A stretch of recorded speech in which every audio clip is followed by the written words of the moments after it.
Salut à tous, c'est Lunaris. Aujourd'hui, le test de la CB500F de 2022. Allez, c'est parti!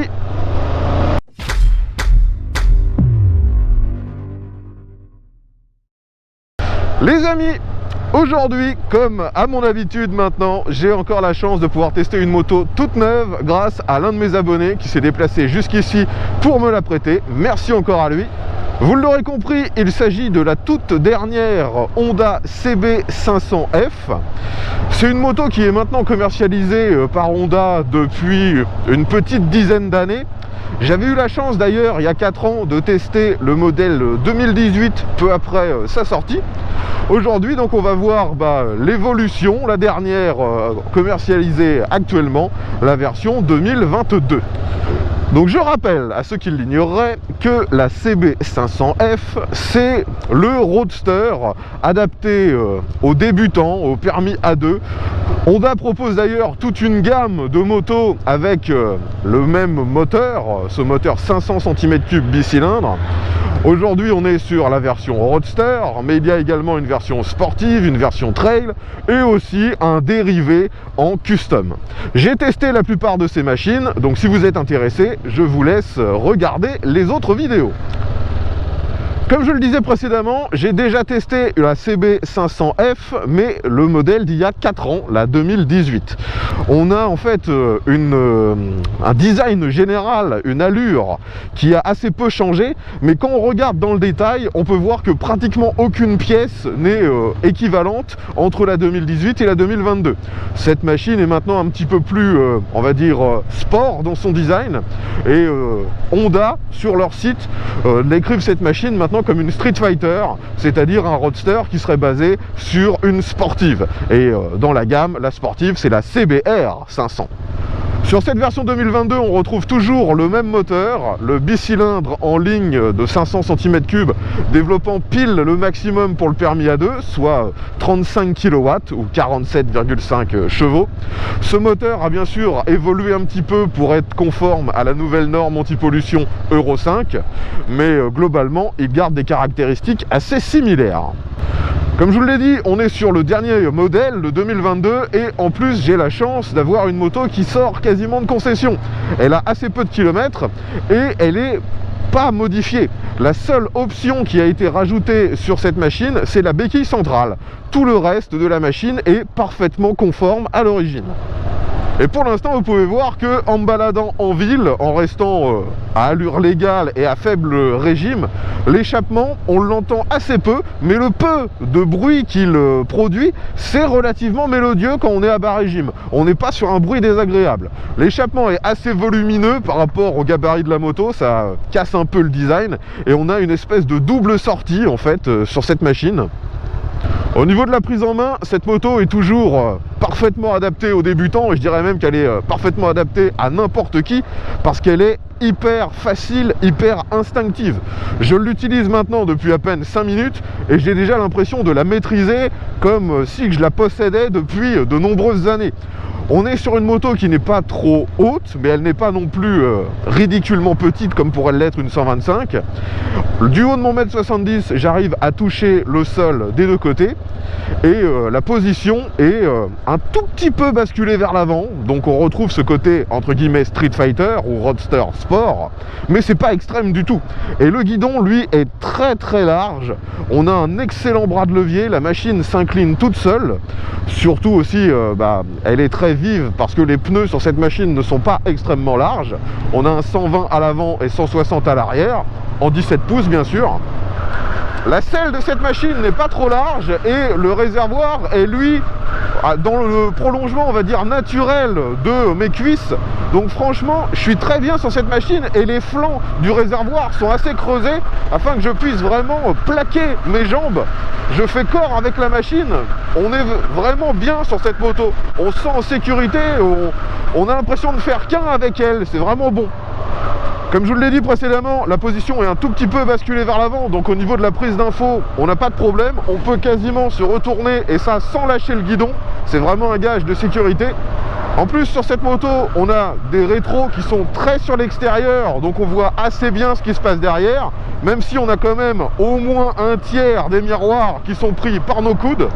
D'ailleurs les rétroviseurs ont évolué, ce ne sont plus les mêmes que sur la version 2018 que j'avais pu tester précédemment. Là ils sont un petit peu plus jolis. Cette machine étant dans la catégorie Roadster, il ne faut pas s'attendre à avoir une très grosse protection. Il n'y a absolument rien devant qui viendrait casser le flux d'air. Donc dès qu'on dépasse les 70-80, on a quand même pas mal d'air qui arrive sur notre casque. On verra tout à l'heure sur l'autoroute si le flux d'air arrive à être dévié un petit peu par le phare ou pas. J'arrive maintenant dans un virage que je prends comme d'habitude à basse vitesse. Donc la moto se manie vraiment hyper simplement. Ça se manie aussi facilement qu'une 125. Il suffit de regarder un endroit et aucune force à mettre sur les commandes. Elle s'y déplace toute seule. C'est vraiment hyper facile. Alors tous ceux qui suivent mes tests régulièrement auront reconnu l'endroit. C'est ici que je teste l'accélération. On va bien sûr faire la même chose avec cette nouvelle CB500F. Donc je rappelle qu'on est sur une moto qui est motorisée par un bicylindre en ligne, qui produit le maximum autorisé pour le permis A2, soit 47,5 chevaux. La machine est donnée selon le constructeur pour un poids tout plein fait à 190 kg, c'est-à-dire avec 17 litres de carburant. Là j'ai à peu près la moitié. Cette moto est bien sûr équipée de l'ABS, mais il n'y a pas d'autres aides électroniques sur cette machine. Ça se veut quand même relativement entrée de gamme. Allez, on est parti pour l'accélération. Let's go!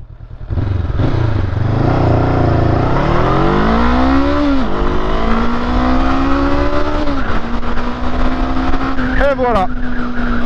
Donc franchement, de nouveau, la sonorité, je la trouve plutôt sympa. C'est pas extrêmement fort, mais on a une sonorité qui est quand même vraiment sympa, que ce soit à bas régime, à haut régime. Je suis surpris par cet échappement, vraiment. Maintenant, je vais comme d'habitude faire le test de demi-tour. Donc vous pouvez voir que du haut de mon 1m70, j'ai les deux pieds quasiment à plat. En fait, j'ai du mal à les mettre complètement à plat au niveau des talons à cause des repose-pieds qui me tapent un petit peu dans les mollets. Mais franchement, la moto n'est pas très haute. Maintenant, je signale que je veux faire demi-tour. Je braque à fond. L'angle de braquage a l'air moyen. Je m'attendais à mieux venant de cette machine. Et là, voyons si je reste sur la largeur de cette route. Eh bien oui, vous voyez que ça passe. Je finis pile sur l'autre fil. Donc ça braque plutôt bien. Maintenant, on va réaccélérer puis tester le freinage qui est une des nouveautés sur cette machine. Allez, on est reparti.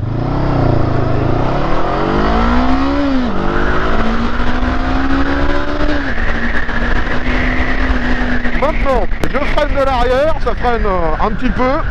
Frein avant. Ouais, le frein avant est plutôt costaud. La nouveauté sur ce modèle 2022, c'est qu'on a maintenant un double disque de frein à l'avant, alors qu'avant c'était un simple disque. Mais avant, ça freinait déjà plutôt pas mal.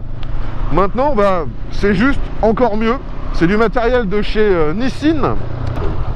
Le frein arrière, lui, est parfaitement suffisant quand vous voulez vous arrêter sans transfert de masse vers l'avant à un point fixe comme par exemple ce stop. C'est bien dosé. Un petit défaut par contre qui était déjà présent sur le modèle 2018 que j'avais testé et qui est toujours présent sur cette machine, ce sont les leviers. Vous n'avez sur les leviers en fait que celui de frein qui est réglable en écartement sur 6 positions si je me souviens bien, et l'embrayage lui est complètement fixe. C'est un peu dommage, j'aurais aimé qu'ils mettent aussi l'écartement de l'embrayage réglable. De nouveau un petit rond-point, ça se penche toujours aussi facilement. Prise d'info, aucun problème, et je réaccélère.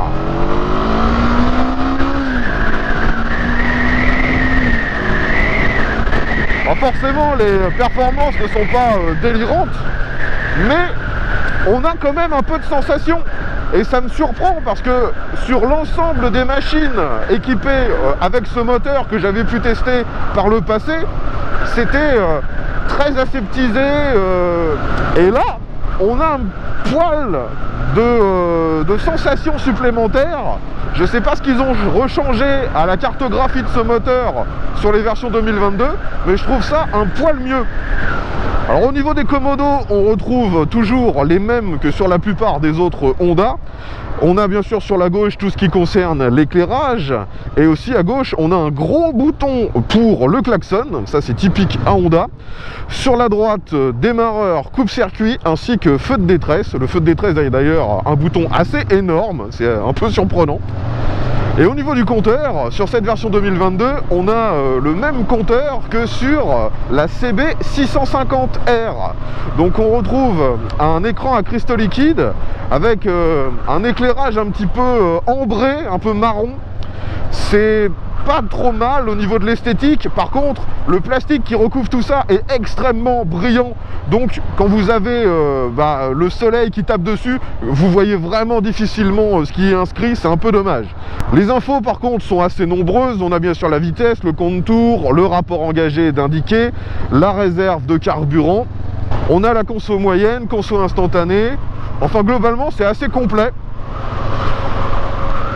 Je suis de nouveau en ville et ce moteur est vraiment bien pour cruiser à basse vitesse, hein.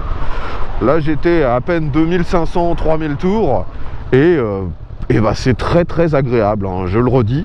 Cette machine, bien qu'elle ait un look un peu sport, est vraiment agréable quand on roule cool avec. Là j'arrive sur une zone pavée, voyons comment ces nouvelles suspensions se comportent. Ouais, il y a un peu de vibration qui remonte, mais ça a l'air plutôt ferme, c'est pas trop mal. Maintenant, je vais tester un peu la souplesse de ce moteur. Donc, je suis à 30 en 3e, ça reprend. 30 en 4e, ça reprend. 35-40 en 5e, là, j'arrive à la limite, ça reprend quand même.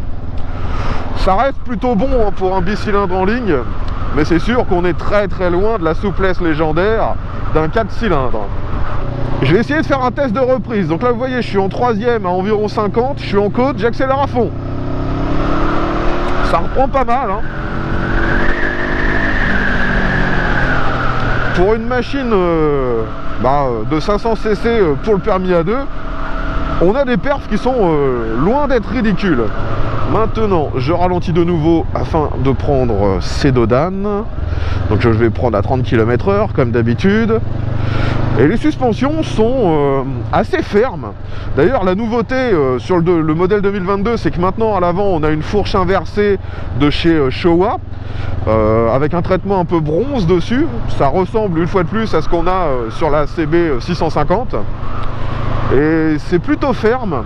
J'avais pas le souvenir que c'était si ferme que ça avant. À l'arrière, c'est un peu moins ferme. On a toujours un mono-amortisseur en position centrale qui n'a que la précharge en réglage. Et d'ailleurs, j'ai oublié de le préciser, à l'avant, cette fourche inversée n'est pas réglable. Allez, me revoilà dans la succession de virages que je prends habituellement. Vous le voyez très certainement à la caméra, c'est humide de partout. En plus, on a une température assez faible vu qu'on est en plein mois de janvier.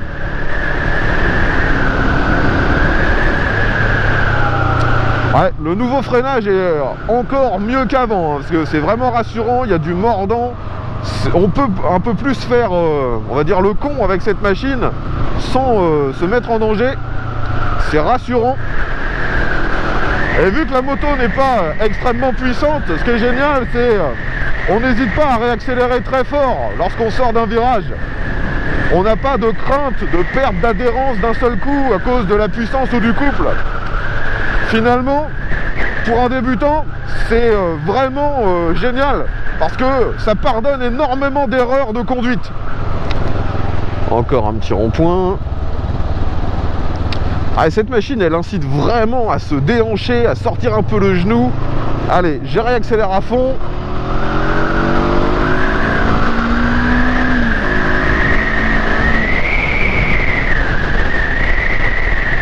Ce que j'aime avec ce genre de machine, c'est qu'on prend du plaisir en étant encore à des vitesses légales.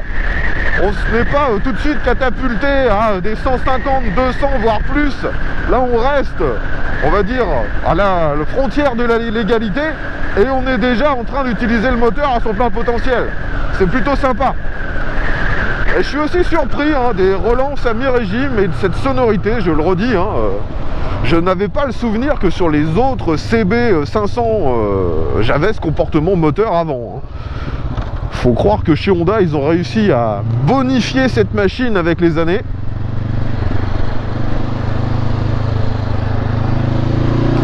Allez, on réaccélère. Et on freine. Ouais, franchement, il y a vraiment moyen de se marrer avec cette machine. On va faire un petit passage sur l'autoroute. Alors, j'accélère à fond. Bon, vous avez vu qu'il n'y a pas de difficulté pour s'insérer, hein. On a quand même suffisamment de puissance. Et je suis assez surpris en finale. Tout à l'heure je vous disais que vu que c'est un roadster, on a assez peu de protection. Et bien la forme du phare à l'avant fait que je n'ai que très peu d'air qui arrive directement sur mon casque. Ça passe un peu au-dessus. J'ai peut-être cette chance aussi parce que je suis pas très grand.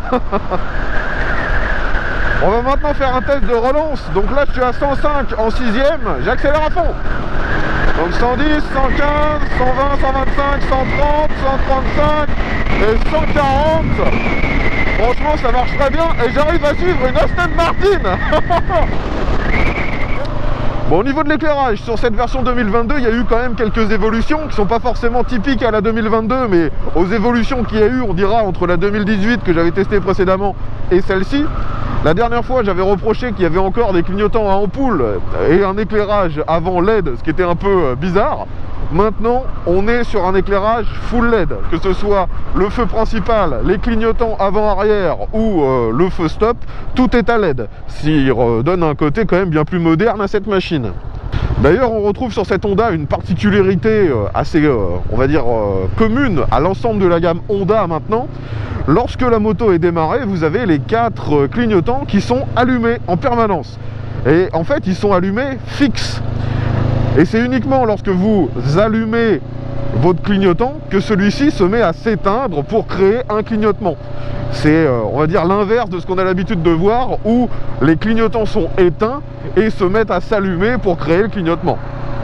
Et ça, c'est quelque chose que j'ai pu constater qui est maintenant sur quasiment l'ensemble de toutes les Honda. Parlons aussi du reste des aspects de la machine. Tout d'abord, les aspects pratiques. Et bien là aussi, par rapport à la version 2018 que j'avais testée précédemment, c'est un peu mieux. On a toujours un rangement qui est sous la selle passager. Et en fait, ce rangement, j'ai l'impression qu'il est un petit peu plus profond. Donc, actuellement, vous pouvez voir qu'il y a un gilet jaune, un bloc disque, une chaîne, peut-être même quelques outils. Donc franchement, c'est assez logeable. Et sur cette catégorie de moto, c'est vraiment appréciable. Concernant la consommation, ce moteur est toujours réputé pour sa sobriété. Honda annonce une conso, je crois, à 3,4 litres, 3,5 litres. Le propriétaire me disait qu'en roulant normalement, on a une consommation qui oscille entre les 3,5 litres et les 4 litres. Soit la même chose que précédemment sur les anciennes CB500. Vu que le réservoir a une contenance de 17 litres, vous avez encore dans les 400 km d'autonomie avant de faire le plein. Donc finalement, que retenir de cette évolution de la CB500F? Eh bien, je suis vraiment surpris, mais Honda a vraiment peaufiné la machine. Elle est meilleure sur quasiment tous les aspects. Elle a un meilleur freinage, une meilleure suspension, un meilleur design, dirons-nous, du moins un design un peu plus dans l'air du temps. Il y a d'ailleurs un coloris jaune sur le modèle 2022 que je trouve très sympa. Aujourd'hui, on est sur un peu un biton entre noir et un genre de gris-bleu, qui est plutôt sympa. Et même au niveau du moteur, vous l'aurez compris, je trouve cette évolution au final bien meilleure que sur les anciennes. Je le redis, j'ai jamais été un fan de ce moteur. Et maintenant, j'aime beaucoup cette machine. Franchement, je me verrais bien l'utiliser au quotidien sans problème. En plus, maintenant, depuis 1 ou 2 années, Honda garantit l'ensemble de ses modèles 5 ans. Donc, même si vous aviez l'ancienne génération, et si vous désirez continuer, on dira, sur ce modèle, il n'est pas forcément idiot de la remplacer par ce modèle maintenant qui est donc Euro 5, qui est garanti 5 ans, toujours réputé aussi fiable. C'est rare que je dise ça, mais pour le coup, Honda a vraiment su écouter les reproches qu'on faisait à cette machine et l'améliorer au fil du temps. Il faut les en remercier. Et au niveau du tarif, on va dire que le tarif n'a pas évolué énormément, vu que lorsqu'elle est sortie en 2013, cette moto était vendue 5500 €. Maintenant, elle est vendue 6500 €. Donc 1000 € en 10 ans. On a vu d'autres machines avec des augmentations bien plus importantes que ça. Enfin voilà les amis, je pense avoir fait le tour des caractéristiques de cette CB500F de 2022. Si vous avez des questions, n'hésitez pas, mettez ça dans les commentaires.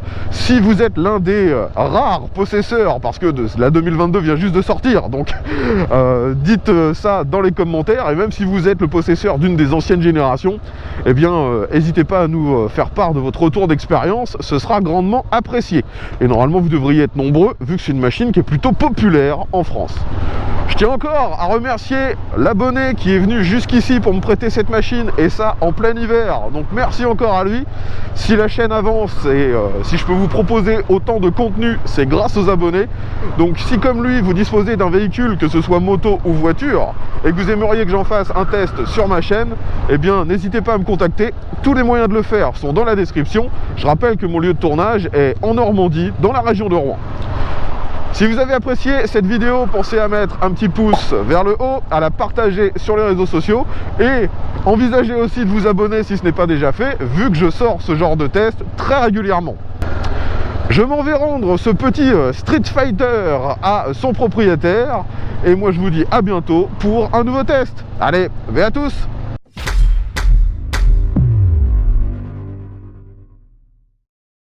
Au final, le seul vrai reproche qu'on peut faire à cette machine, c'est son compteur, qu'il est vraiment pas très lisible dans certaines situations.